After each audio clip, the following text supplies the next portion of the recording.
Thank you, Aziza, and thank you all the organizers for putting this event together in such short notice. I'm sure you've been working 20-hour a day the past few days.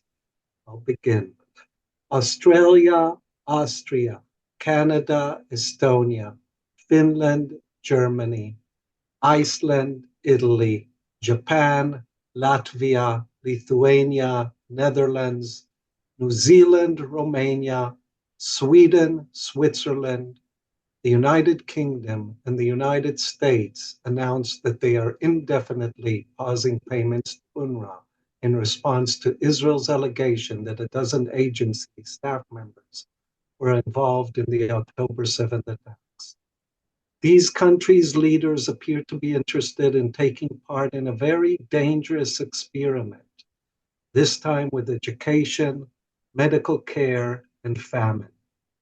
The willingness to defund UNRWA, which for the past 75 years has been providing life-saving assistance not only to 70% of the Palestinians in the Gaza Strip, but also to millions of Palestinian refugees in the West Bank, Lebanon, Syria, and Jordan, is mind-boggling. The willingness to defund UNRWA just a few days after the highest court in the land ruled that it is plausible that Israel is violating the Genocide Convention and destroying in whole or in part the 2.3 million Palestinians in Gaza is indeed beyond belief. This decision, based on the accusation that 12 out of Gaza's 13,000 UNRWA employees participated in the October 7th attack on Israel, will, if followed through, have an unimaginably devastating impact on the lives of millions of Palestinians throughout the region for years, if not decades to come. This experiment seems to have two distinct, if related, goals. First, world leaders have decided to experiment in anti-humanitarian intervention. They appear to be interested in examining alongside Israel whether famine, lack of health care, lack of education, alongside wholesale destruction and massive loss of life, can be used as an instrument to quash the Palestinian struggle for freedom. The strategy is straightforward. Israel has reduced the Palestinians in Gaza to bare life, and now Western leaders are adopting a defunding strategy aimed at literally forcing them to bow down to Israeli demands. The experiment's second goal is to erase Palestinian refugeehood. UNRWA was set up to assist about 750,000 Palestinian refugees after the creation of Israel in 1948, the Palestinian Nakba.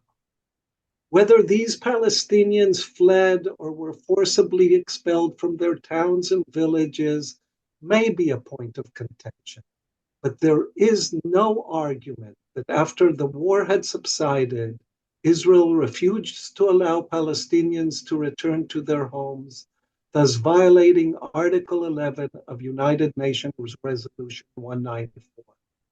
Israel's refusal to abide by UN resolutions and different international conventions is how the Palestinian refugee problem was created. Today, the descendants of these refugees make up about 6 million people, 1.6 million of whom live in Gaza. The world always assumed that the plight and political and legal status of these refugees would be resolved through the creation of a Palestinian state. And yet, from Israel's perspective, the Palestinian refugees are a threat. They are a threat because, according to international law, they have a right to return to their homeland, a right that Israel has breached for 75 years. Therefore, leaders like Netanyahu for many years have claimed that the refugees are, and I quote, a fiction. The attacks on UNRWA are not new, and the logic here is clear. If the funding to the agency responsible for registering millions of refugees and for ensuring their basic needs is stopped, then they may cease to be considered refugees. The idea is to destroy UNRWA so that the refugees will no longer be refugees. If this deranged post-truth reality, in this deranged post-truth reality, there are no Palestinian refugees. And because there are no refugees, there is no reasons for Palestinians to have a state. From Cambodia to China and all the way to Europe, the 20th century saw its share of experiments on humans, all of which had horrific consequences. Tragically, those who are threatening to defund UNRWA are trying hard to present this experiment as a struggle against terrorism, while it is actually a declaration of war against the Palestinian people and active participation in current genocide against them. Thank you.